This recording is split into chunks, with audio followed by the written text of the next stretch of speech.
Почитувани велешани, во интерес на вистината, во однос на донесените одлуки на последната седница на Совет на општина Велес, посебно во однос на случувањата во гимназијата Кочо Рацин, должни сме на граѓаните на Велес да им предочиме неколку битни факти. Имено,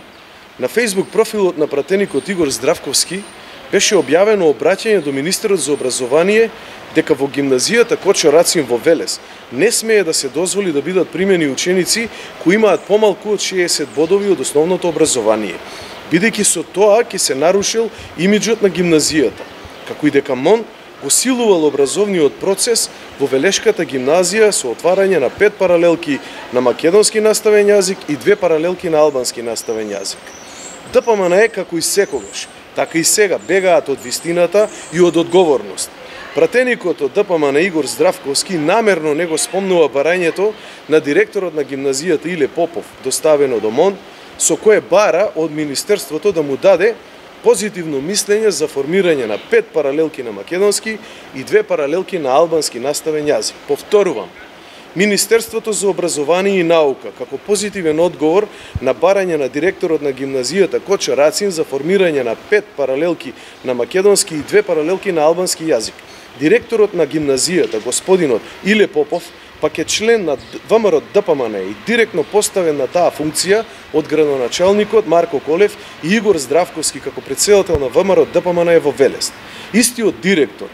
пред колективот, родителите, граѓаните, заедно со Игор Здравковски и Марко Колев даваат лажна слика, прикриваат факти и ја замајуваат велешката јавност, дека во Велешката гимназија некој друг, во случајов МОН, сака да направи албанизација или насила да прими ученици со помалку поени. Овој документ, барање, истите тие актери се обидува да го прикријат од јавноста и првично не беше приложен во материјалите за седницата на Советот на општина Велес. Но за среќа и во интерес на вистината, документот беше откриен и побаран од страна на советниците на СДСМ. Прашуваме,